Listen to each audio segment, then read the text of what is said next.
Hi everyone, welcome. I'm Liv, I'm on the food team, and I don't need to say anything but to say Mark Bittman is in the house, I think.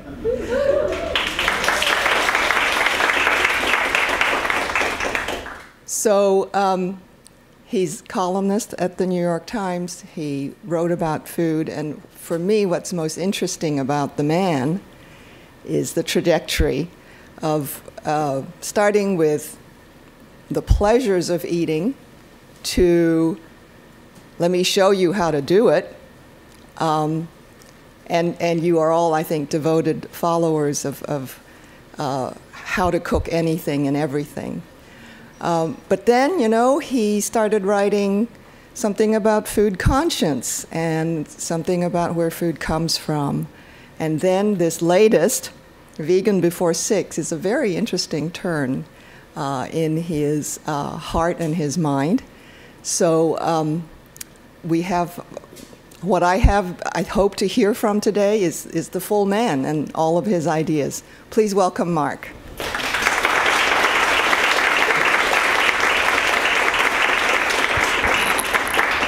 Great to be here. Thank you for coming.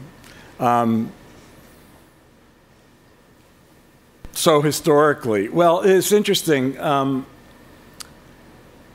You know, I did start. I was extremely arrogant twice in my life, actually. The first time was I got my first food column by walking into an editor's office and saying, "You ought to let me review restaurants for you." And he said, "I already have someone reviewing restaurants for me." And I said, "I'd be better." And he said, "Try it." And then he hired me. So that was, you know, I don't know if I feel great about that, but it worked, and it was 35 years ago, so I'm over it. But the interesting thing is that led to a transformation that was so, I guess I have to back up a little bit, but first I'll say that led to a transformation that was so important to me, and in a way emblematic of what I believe, that I think it's worth talking about, even though it goes way back. The reason I thought I was qualified to review restaurants was not because I'd eaten in so many restaurants, because I hadn't, because I couldn't really afford to, but because I had cooked so much. So at that point I was about 30, and I had started cooking seriously when I was about 20. And through that period I did many things. I was a community organizer, I was a new father, I was a father of a newborn. I'd gotten married before that. I'd driven a taxi. I'd taught high school. I'd done a bunch of stuff. But through all of that, I cooked. And when I decided I wanted to be a professional writer, a freelance writer, I did what everybody's supposed to do, what everybody was supposed to do in those days, which was I consulted this big fat book called Writer's Market, and it's accompanying magazine called Writer's Digest, and it taught you how to write a query, find an editor, write a query letter, pitch a story. I mean, all this thing was sort of done, you're supposed to learn how to do it and do it by rote. So imagine you're an editor and you get a letter from someone you never heard of that says, I'm going to France in 2 weeks and I really want to write about restaurants in Lyon. Why? But the funny thing is that no matter what I wrote, no matter what I tried to write about, no one was interested. When I tried to write about food, suddenly many people were interested. And that's got something to do with timing and something to do with, evidently, that there was more honesty there, there was more authenticity there coming from me. More arrogance, too.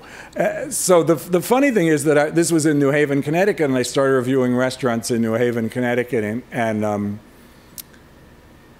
guess what? After about 6 restaurants, they weren't very good. I mean, you could find a bunch of good restaurants, but this was 1980. So after you did the requisite 2 or 3 pizza places and the requisite 1 or 2 hamburger places and a couple of seafood places, a couple of Italian places, let's give it the benefit of that and say 12 weeks into it, I'd started eating at places that were considerably worse than what I was cooking at home every other night. So I transitioned the the column from a restaurant reviewing column to a cooking column. And I did that by saying I went to this place and they made me this, and I remember this pretty well, and they made me this pasta with pesto, and it was kind of bad for these reasons, but you can make it really well at home, and here's how. And so I transformed, I know, it was quite elegant, really, transformed this so-called restaurant, and since they weren't paying me anyway, so I transformed this restaurant column into a cooking column, and then I continued to do cooking columns from that point on. But so through the I'm going to just do a little chronology here. Through the 80s and 90s, I wrote about food and cooking for first publications around New Haven, and then Connecticut, and then the Northeast, and then the country, and then eventually I became editor of Cook's Magazine, which was a predecessor of Cook's Illustrated, and then I was the first editor of Cook's Illustrated with the publisher, Chris Kimball. And then I started writing for the Times. So all of that sort of happened by 1990. But what was interesting then was that the first interesting thing was that at the beginning, no one was interested in my recipes because they were too simple. So they wanted this was the 80s, there was a bit of a food as art scene going on, and chefs were really coming on strong, and the more complicated food was, the more interesting it was seen to have been. And it was different on the East Coast than on the West Coast, because here there was starting to be more of a focus on ingredients, local ingredients. But on both coasts, the commonality was that there was some preciousness, and that I wasn't a part of that scene. In the 90s, the appeal of simpler food became greater, and I was kind of allowed to do my own thing more. But a funny thing happened in my life in the 90s and up to about 2000. And in the late 90s, three really big things happened in my life. They started in the mid-90s. One, I got this column in the New York Times called The Minimalist. Two, I wrote a book with Jean-Georges Vongerichten about his cooking. And three, I wrote How to Cook Everything. So by the end of the 90s, I was a lot more established than I had been at the end of the 80s, say. But funny things had happened. And I lived in New Haven, in and around New Haven for this entire period. Every old-fashioned supermarket closed. And by old-fashioned supermarket, I mean like the one in my neighborhood where I originally lived in New Haven, catered to the three major ethnic groups who lived in that neighborhood. And at that time, that was Jews, Italians, and blacks. So you'd see tripe next to pig's feet next to chicken fat. And everybody was sort of fine with that. That closed and first turned into a local chain called Stop and Shop, and then later turned into what it is now, a Walgreens, which almost everything is. But when it became a Stop and Shop, that whole sort of ethnic flavor, multi-ethnic flavor, was gone. And it also became clear that food was becoming more corporatized, less local. There was more stuff coming. You know how you started to see meat that had been pre-packaged in Iowa at the big slaughterhouse rather than sides of meat coming into the supermarket. You started to see things like, I don't know, pre-wrapped strawberries that were packaged in Mexico, whatever, instead of boxes that came from somewhere nearby, and so on. I mean, you all saw this too. And what I saw in my own life was that I first joined the CSA, probably the first CSA in New Haven, if not Connecticut, and then started gardening quite avidly, and then started buying eggs and dairy and chickens and a big half a pig or a quarter of a veal or both every year from nearby farmers. I didn't think that much of this. I just thought I don't know why I put this on. So, but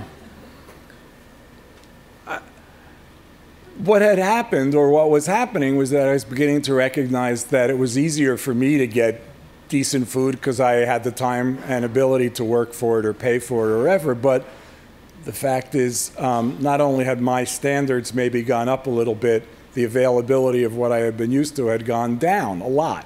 And so when you look at what happened in and around, say, 2000, you're looking at the publication of Fast Food Nation, you're looking at Morgan Spurlock doing his thing, you're looking at Pollan writing Omnivore's Dilemma, and you're looking at these people who are saying, what's wrong with our food system? Which I thought was a very good question, and one that I hadn't really asked, which was in retrospect, a little bit surprising, because I had been pretty good, I thought, in my life in synthesizing, or at least in thinking about how things that were wrong, that I perceived as being wrong or going wrong in the world, in the United States, were tied together and were coming from the same kind of roots. But I never really saw that in food, and I think it's probably because I never really thought much about agriculture, and that's because I had been A, a very urban person, and B, someone who wrote about cooking. So around about that time, I started to think more about eating in addition to cooking. And when I thought about eating, I thought, one thing that's interesting about eating is that the writing is on the wall. We're going to eat a more plant-based diet. This is really clear, and this was clear to anyone who was thinking about this stuff carefully 10 or 12 or 15 years ago. I was a little late to the game by my standards, but anyway. So I decided to write a book called How to Cook Everything Vegetarian, not because I wanted to channel my inner vegetarian, because my inner vegetarian doesn't exist, but because I wanted to just become more familiar with plants. And I was, How to Cook Everything, the original is a very honest book. There's nothing in there that I didn't cook. There's nothing in there that I don't understand, at least pretty well. But there's always room to learn, and if you mess around with stuff in the kitchen, everybody has this experience, you get to know it much better. So I thought, I'll set myself this goal of writing How to Cook Everything Vegetarian. I will spend a lot of time with whole grains, legumes, fruits and vegetables, of course, and I will sort of understand this world. And as an aside, I will say, well, first I'll give myself the pat on the back, which is that it was seen by my publishers to be a niche book, and it immediately sold on the same level as How to Cook Everything. So that was good. But I will then say, it seems now to me that it's a very Moosewood style of cookbook, which is to say, 1/3 of you are nodding your heads. Which is to say, it has, to my current tastes, way too much dairy and eggs in it. So, not to say you shouldn't buy it. I mean, come on, support your local cookbook writer. But I'm going to redo it, and it's going to become much more vegan-ish. And I think that that's part of the discussion, which we can have or not. I'm not going to go into it in this talk, but you can certainly ask questions. It's part of the discussion about the difference between a heavily plant-based diet and a so-called vegetarian diet. How to Cook Everything was published in 2000. How to Cook Everything Vegetarian was published in 2007, I believe, or 2006. And in the intervening period between writing it and starting to write it and its publication, a number of very interesting things happened. One is that the notion that a plant-based diet was not only desirable but inevitable became more and more compelling to me. Two is that I started to cook that way much more often anyway. And then three is that, well, 3 and 4, which are the keys actually, are one, there was a publication of a UN paper called Livestock's Long Shadow, which some of you may have seen, but if not, it's online, it's findable.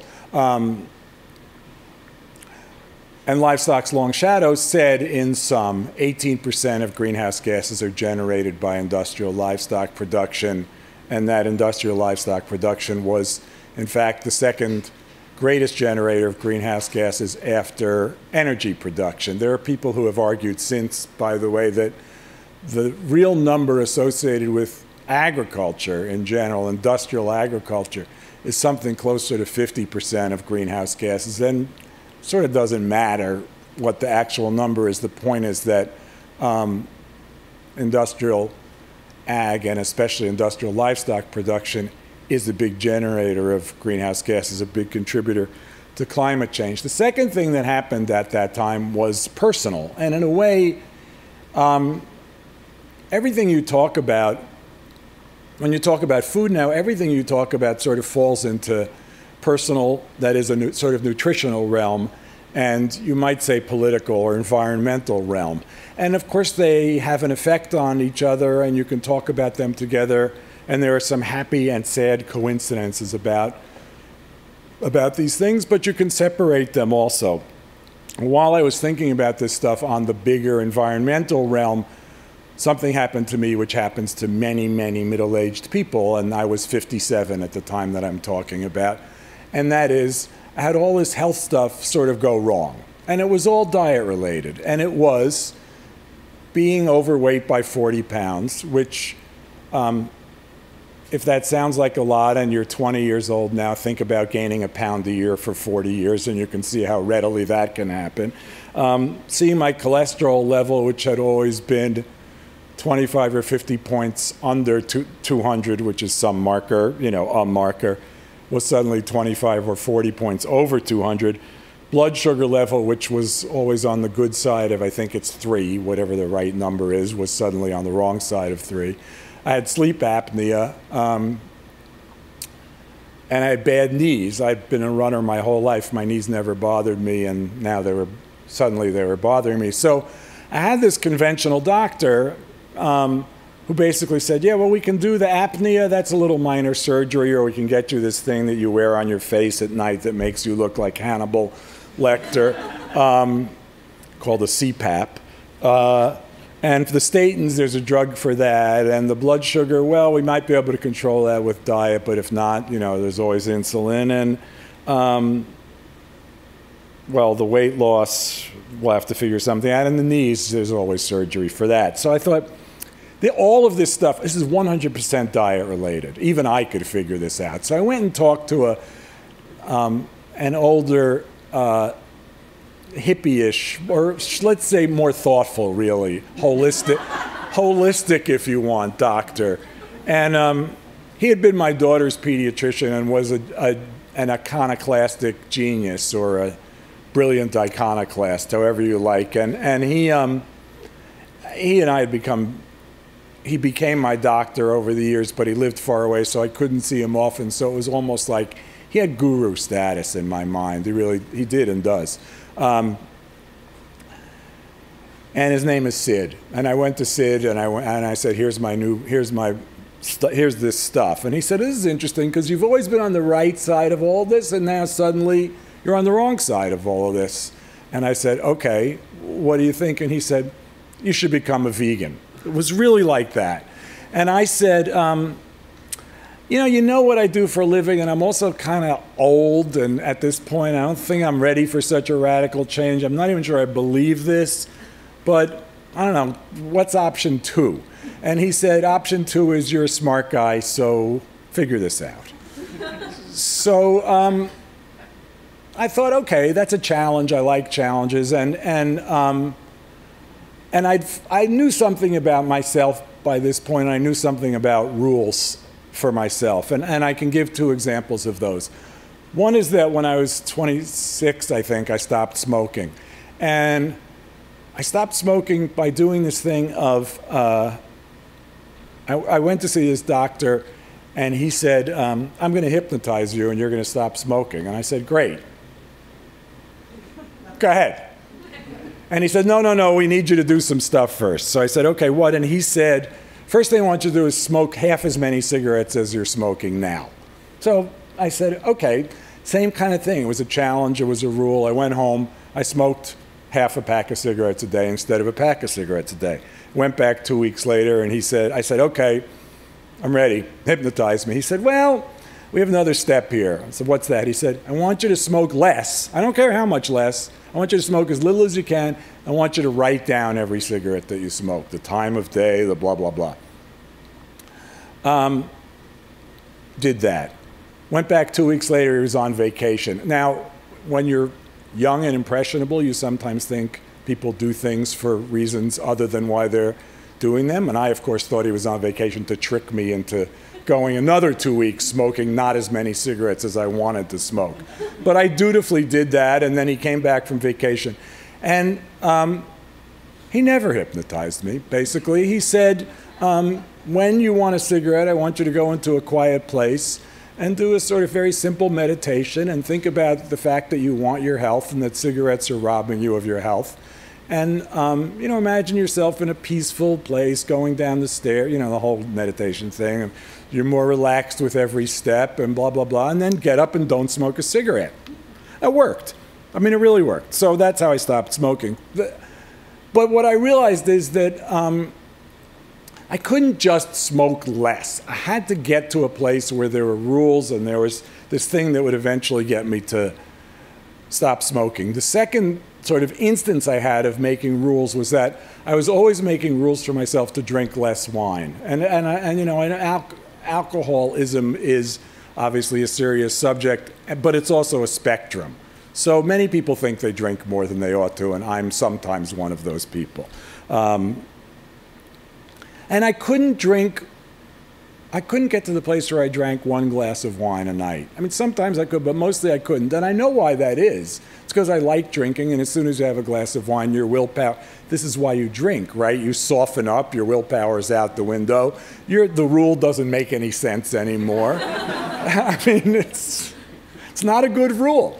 So some people can do that, and some people can smoke 2 cigarettes a day. So I stopped drinking for a year. I just said, that's it. I stopped drinking for a year. So needless to say, at the end of the year, I started drinking again.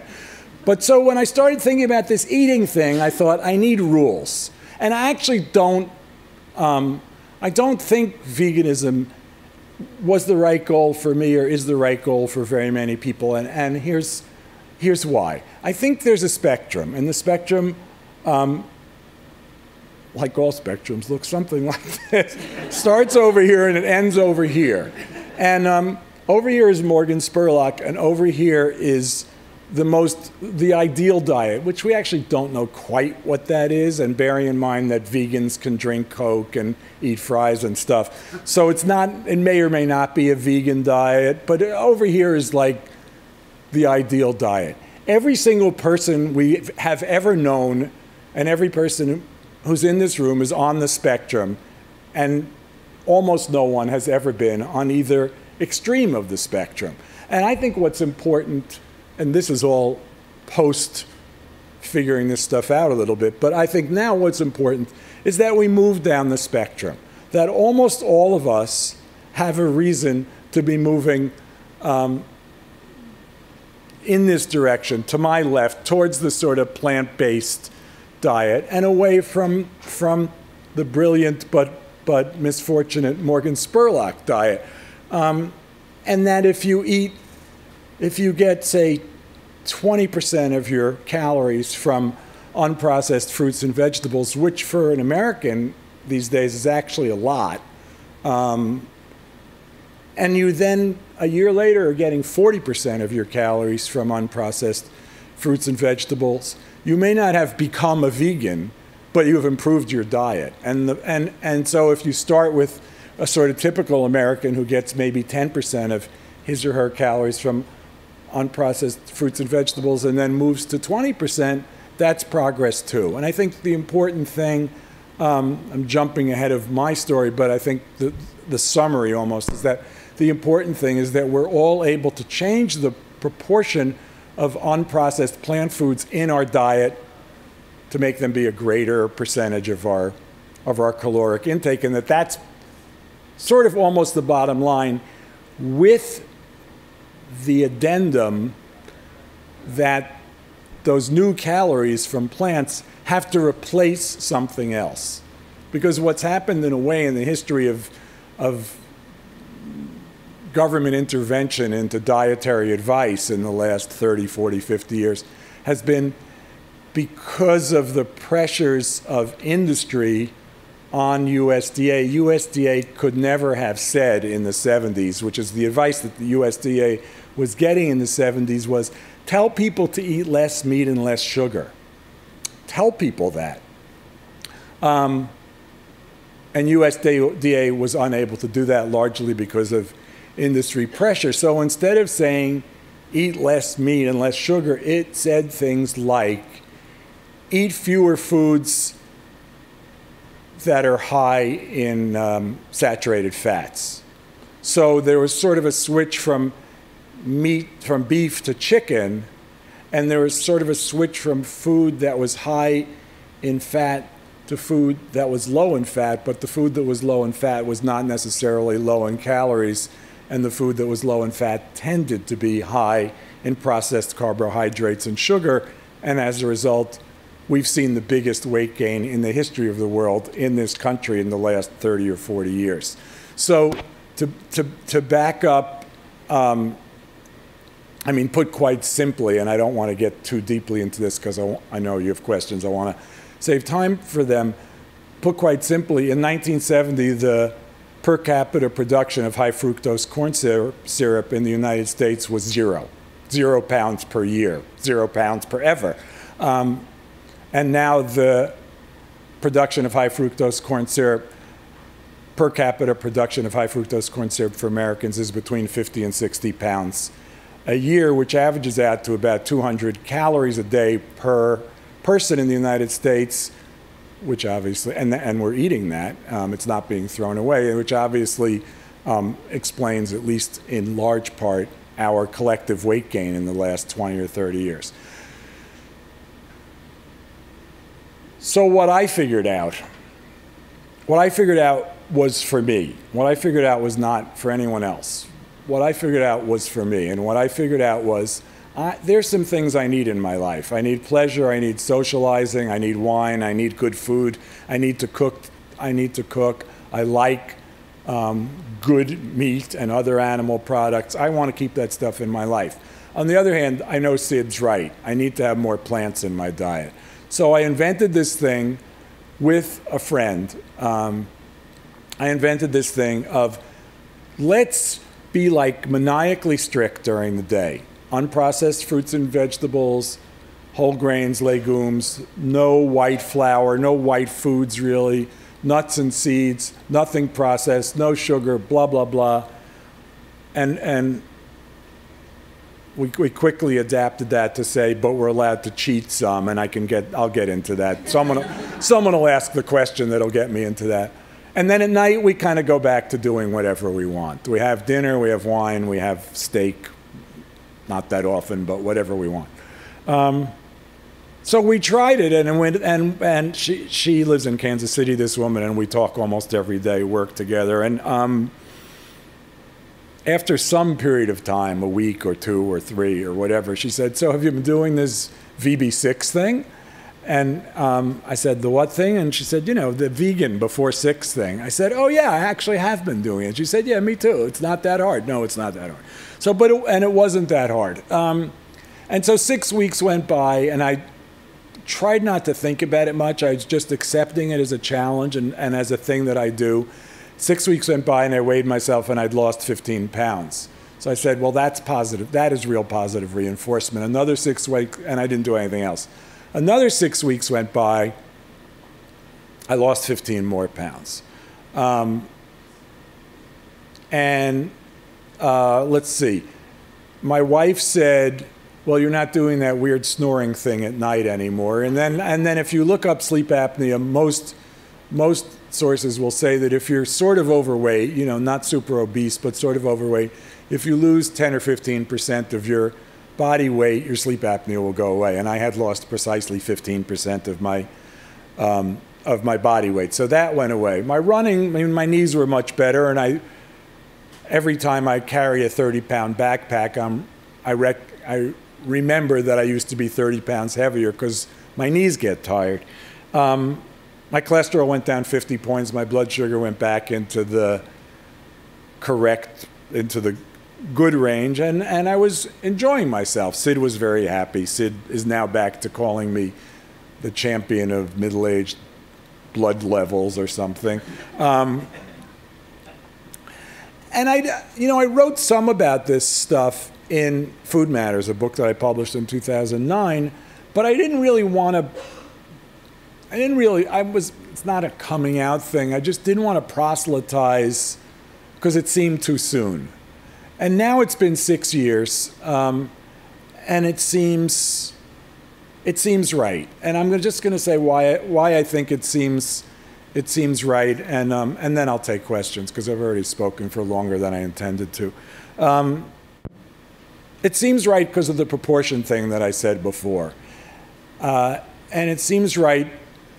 Someone will inevitably ask the question about why would you have your biggest meal at dinner when some data, not all, but some data point to the notion that you're better off not eating your biggest meal of the day at night. And my answer to that is I wanted to create a diet that was not a sort of crash diet. It was not a 6-week diet. It was not a do this for a while and then go back to eating normally, because everybody knows that that doesn't work.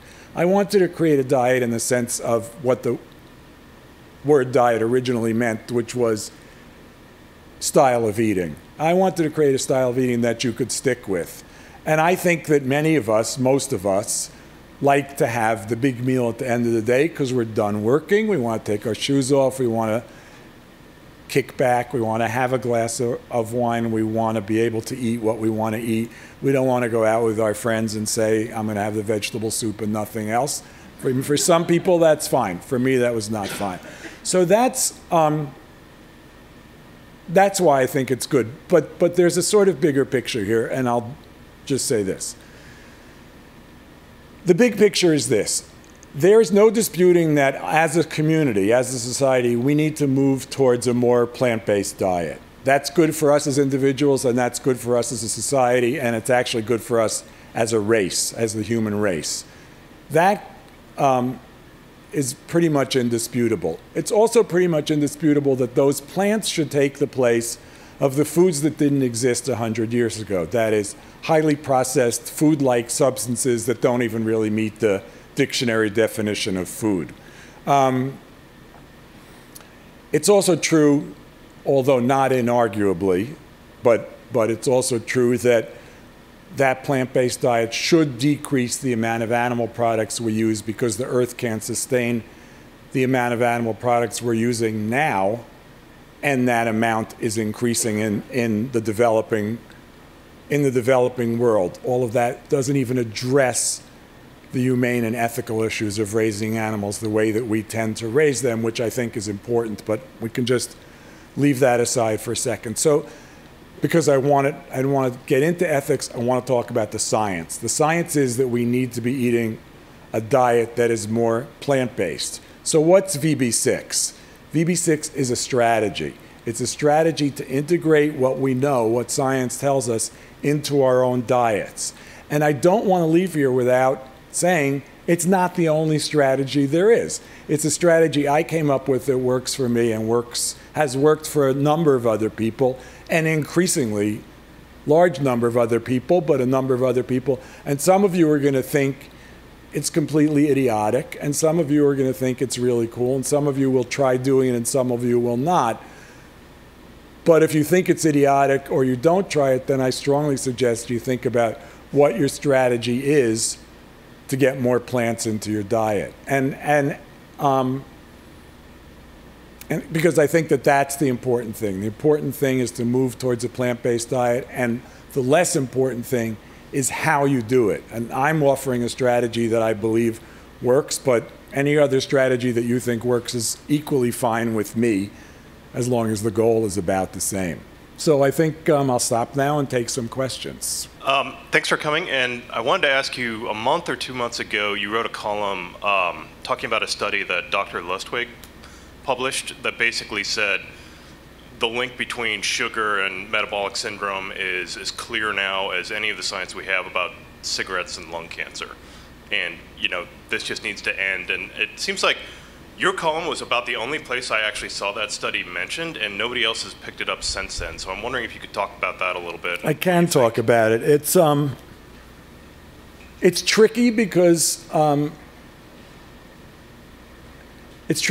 I didn't perhaps do what I should have done at that time, which was hedge a little bit.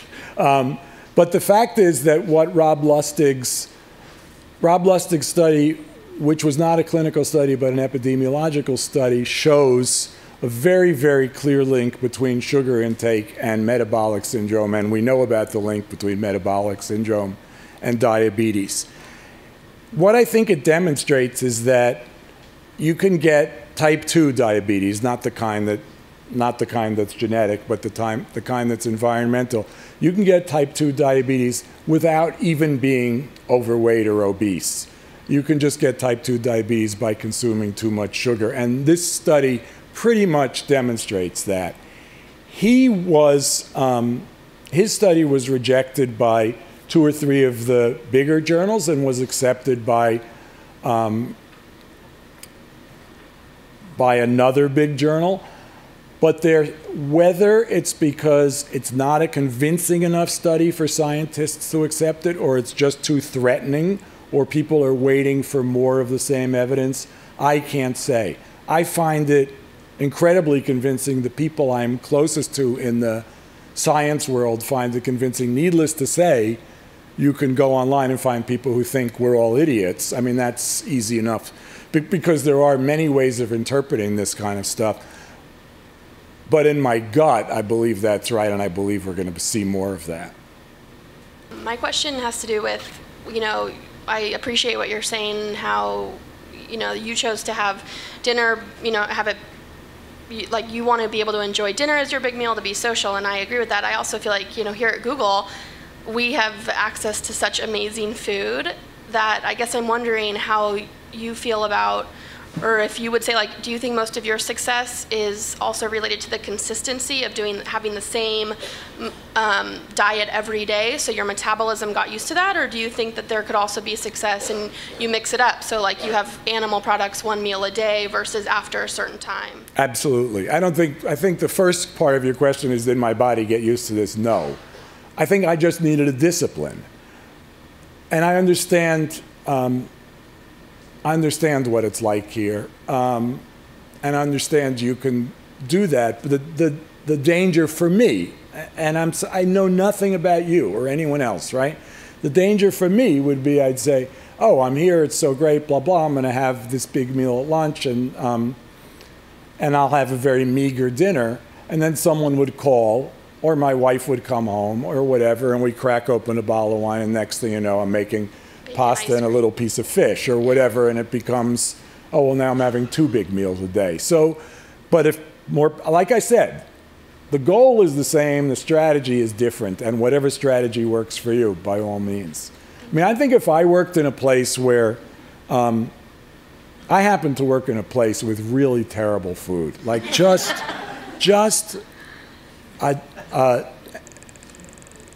this is going online, right? So I'm like on record here. I mean, the Times cafeteria is really, I'm going to say, shameful. That's it. And it's not free. I mean, you don't expect every place to have free food. This is unusual, right?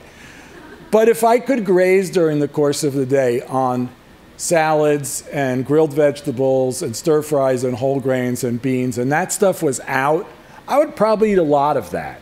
I mean, I do eat a lot of that, but I kind of have to hunt around my neighborhood, bring stuff from home, do all kinds of things. But if that stuff was at my disposal, I think that this diet would be much easier to do than it is for those of us who have to kind of scramble. As I have scrambled today. I mean, I went to a hotel in the early morning and I had oatmeal and fruit, and then I went to an airport and I had a really, really bad salad in a plastic clamshell container, and then I went to the hotel and I had 18 handfuls of nuts or whatever.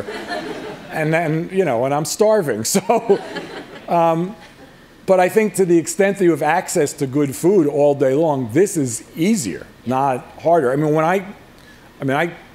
give this talk to lots of different kinds of people, and everybody, and those of you who travel, who are not on this campus every day, know exactly what I'm going to say. Everybody says lunch is a bitch. I mean, lunch is really hard. Lunch is hard if you don't work in a place like this. Lunch is really hard if you're on a plane or in a cafeteria, I mean, on the road or in a strange city or in someone else's office where they're gracious enough to provide lunch and they bring out deli sandwiches one after the other. You mentioned earlier that someone would end up asking about cheating or getting exceptions. That's what I wanted to ask about. And just going off of your last answer, I started VB6 last week, and I think this place is the easiest place to do it. I've had the best lunches I've had. Yeah, I'm sure. But then the weekend rolled around, and even though I live in San Francisco, the first place I went to for brunch, there was like, the only vegetarian option was a grilled cheese sandwich. So brunch is deadly. Brunch, you shouldn't have brunch. And then but anyway. No, but I mean, there's so many different ways of addressing this, and I want to take you back to the part of when I was talking and I said, I mean, this is so elemental, but when I said 20% is better than 10% and 60% is better than 40% and so on, it's not a black and white situation. So I'm on the verge of starting this talk by saying, I'm VB6, but I put cream and sugar in my coffee. I mean, because I do. And because I think I'm not going to be perfect in any case, but am I going to approach this kind of goal that I set out for myself? And am I going to be better at approaching it this year than I was last year? And to me, that's the thing. And the problem you're describing specifically is that unlike most people, you have an amazing place to eat during the week. So that's great. But it sounds like maybe you don't cook. I don't know whether you cook. But for those of us who do cook, this kind of style of eating is dead easy if you're home. Because my home is kind of like here. Because it doesn't take me long to cook something and it's good and it's what I want it to be. And if it's not free, it's usually not very expensive. So, I mean, for everyone, the answer is a little bit different. But I do think that it's, for those of you who like to cook, keep doing it, do it more. And for those of you who haven't had that particular come to Jesus moment, you might try. But because cooking makes good eating much easier. I was a vegetarian for a very long time, and at some point I realized that even though it was easy to give myself a pat on the back, I was actually a very bad vegetarian because my vegetarian diet was just very imbalanced. Like tons of dairy, tons of cheap carbs and stuff like that. So my wife and I, kind of in tandem tried to kind of refactor our eating a little bit. And we ended up moving to a very meat-heavy diet. And it's been working well in the sense for me, in the sense that it's helped wean me off of cheap carbs, which was like the biggest risk factor for me, But at the same time, I feel kind of conflicted about it because it's obviously kind of moving in the opposite direction on the spectrum, right? So I guess well, it's not so simple because if the spectrum over here is animal products and processed junk, and you moved away from one but back towards the other, it's in a half an hour talk, I'm not going to cover every base that there is to be covered, right? But frankly, I think you're better off. But I think what you need to do is eat more plants. I mean, it's really simple. And you're not going to start eating more Cheetos. So you clearly get that. And you're clearly, now this is like a car talk or something, you're calling in to talk about your car and I'm psychoanalyzing you. But clearly you've got some ambivalence there. So just, grill that onion and that pepper with the meat that you're eating and start eating more of that stuff. And smaller portions too. I mean, that's, I made a stir fry for 6 people the other night. And it had 10 or 12 ounces of meat in it, which is 2 ounces or less. We didn't even finish it, so it was less than 2 ounces of meat per person. So that's a meal with meat in it, but it's not a meal with a lot of meat in it. Yeah, fair enough. Thank you. Thanks. I am reminded of my friend Craig, who I lived with when I was about 23 or 24, who was a vegetarian. everybody flirted, or many people flirted with vegetarianism back then. We're talking the early 70s. My own particular flirtation with it was because this woman I was going out with only ate brown rice and broccoli. So for like 2 or 3 weeks, I ate brown rice and broccoli. It didn't, not sustainable, by the way, nor was the relationship. But my friend Craig was a vegetarian, and he'd sit around eating Snickers all the time. He'd eat Snickers. And I'd say, "You're a vegetarian." And he'd say, "It's vegetarian." And I'm like, "Yeah, but this can't possibly be what your intent is in being a vegetarian." And he said, "We all have our little inconsistencies." And it's true. We all have our little inconsistencies. Thank you again for coming. I'm going to take your ideas to a little bit of a different level in terms of impact on like food politics and stuff. So stop me if I'm taking it too far. No, believe me, you're not going to say anything I haven't thought of. Okay, so you're really advocating for a plant-based diet, and obviously I think some people have noted that one difficulty of moving to the plant-based diet, and especially veganism, is getting protein and feeling full. And so I know a lot of people have started eating more protein-rich grains like quinoa. And one big offset of this happening is that these places where these food products are made, like quinoa, end up impacting the native people who have been growing them. And there's currently a big issue in the South America where quinoa has been grown for centuries, and now they're getting priced out of the market. And so native people aren't able to eat the quinoa that they've been growing and has been sustaining them for so long. So I was just wondering what your thoughts were on, having people turn to this plant-based diet, but also be conscious of where those plants are coming from and how that affects the local economies. Well, the quinoa, I won't claim to understand it fully, and with all due respect, I don't think you do either. But I mean that. I mean with all due respect. My most recent understanding of this, and I could be wrong, is that the farmers who are selling quinoa are actually doing better, because they're selling it for a higher price. And people around the farmers who are used to buying quinoa at a lower price are not doing better, are less able to buy quinoa. So is it an issue? Yeah, I'm in total agreement with you. Is it an issue? There is no impact diet, and there is certainly no impact diet when you're a wealthier nation in a world of less wealthy nations. Almost everything we do has an impact on other countries, on people in other countries. If we were eating if we had more regional agriculture, we could probably better deal with this. I think that, the funny thing is that the quinoa issues, I mean, it's interesting that you bring it up, because the quinoa issue is a very singular thing, because quinoa has this reputation of being high protein. Right. But I think the reason people who switch to a more plant-based diet feel hungry is not because they're lacking in protein, because for the most part they're not, but because they're lacking in fat.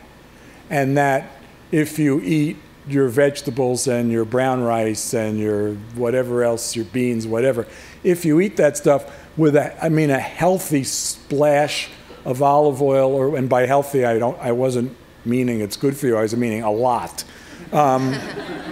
You get fuller. You really get fuller if you cook those vegetables with a lot of oil. And I don't mean a cup, but I mean, this thing of let's steam everything. Now you've got no fat. You've just got no fat, and you need fat, and you need especially fat that's high in monosaturates and high in omega-3s and blah, blah, blah. And there's a whole argument about how all of that part of our diet is completely whacked out also. But you do need fat. And I think, and I know it's true for me, that it's not about protein. It's really about fat. It's fat that fills you up. Great. Thank you. You're welcome.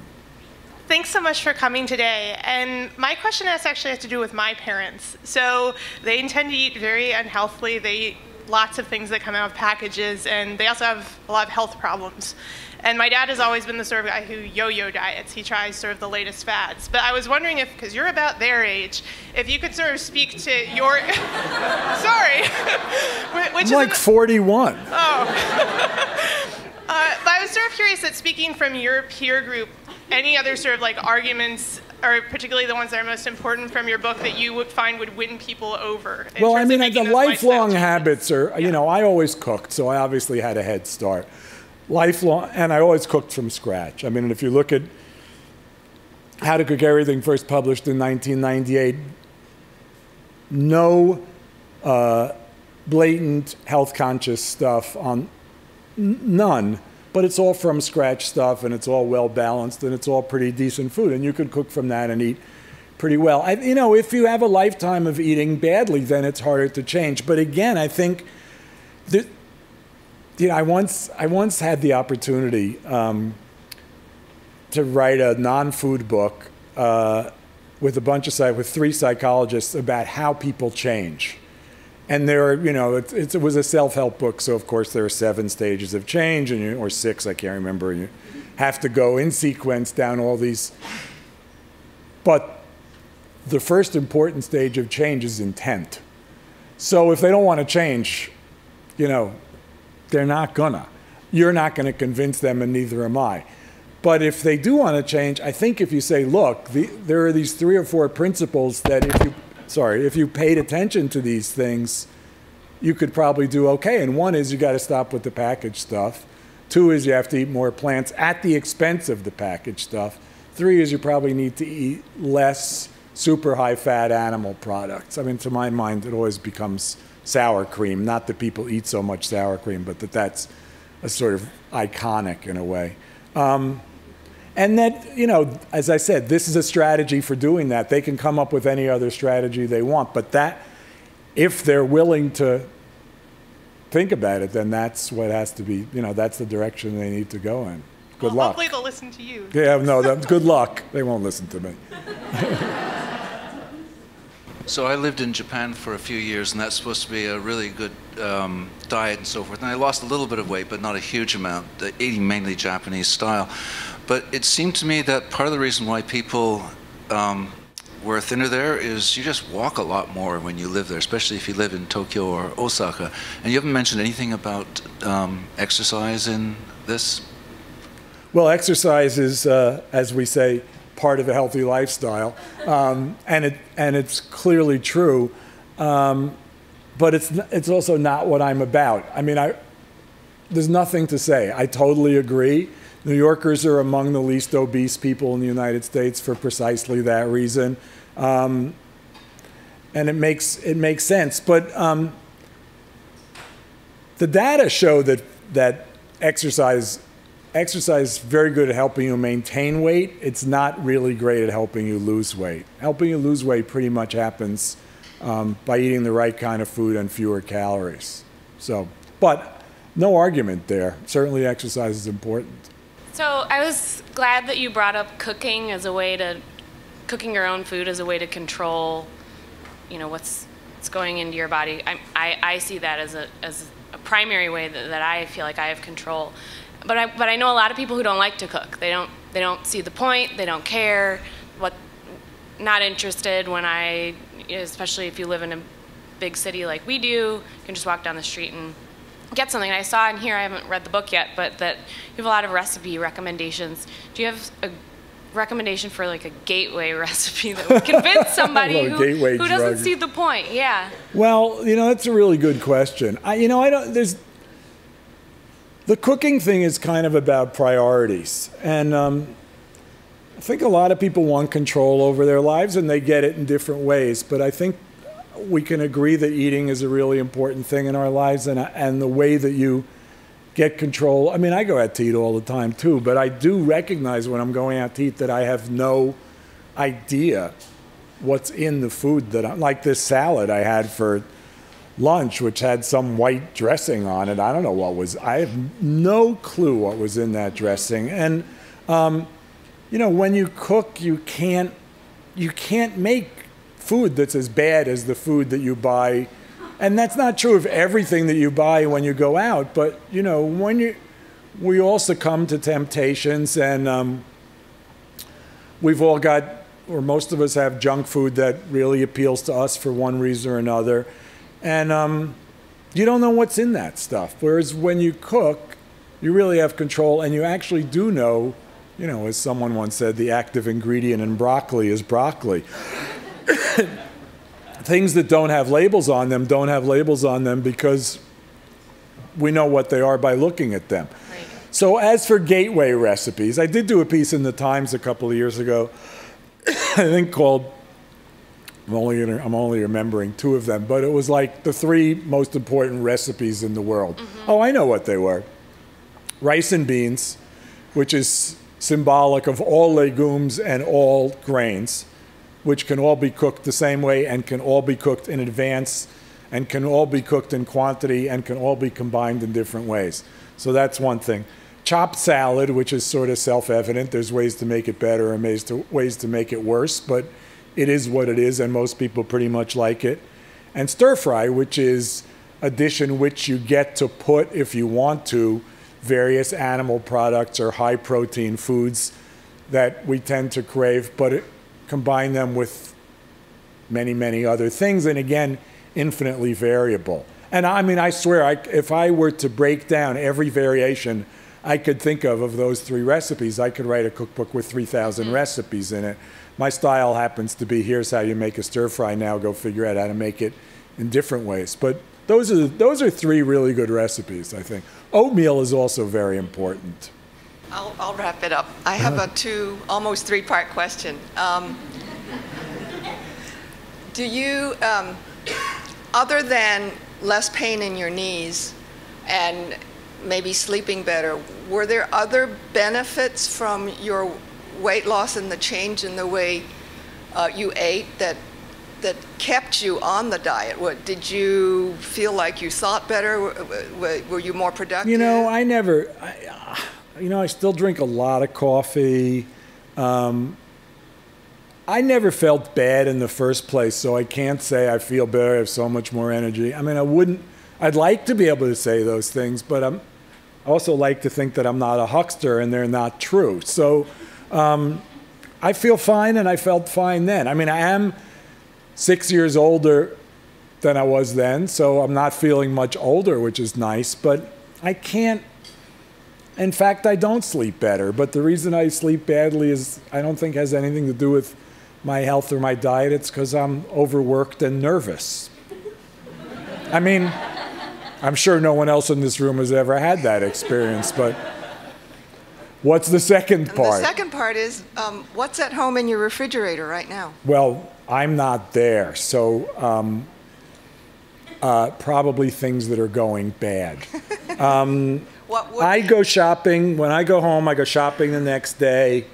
I figure out how many days I'm going to be in town, which is sometimes, 2 weeks, in which case it's infinite, and sometimes 2 days, in which case I have to be careful. But I do believe that shopping is a really important part of eating well, because I go to the vegetable part first, and I try to really fill my shopping cart with vegetables, and then I fill in with other stuff here and there.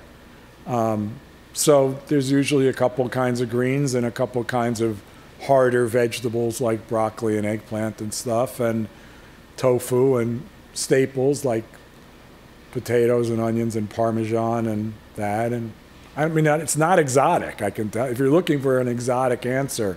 Actually, I'm looking for a ratio of plant-based to animal. Well, volume-wise, the plant-based bags of greens take up lots of room. So volume-wise, it's way, way more vegetables. You don't need a lot of animal products to have enough. So also tend to buy, I tend to eat much, much less meat than I used to, and most of that's kind of in the freezer and gets pulled out from time to time. And I might go to the store and buy fish on a given day, or I might just have, pasta with vegetables for dinner or like that. Thank you so very much. Well, thank you all for coming.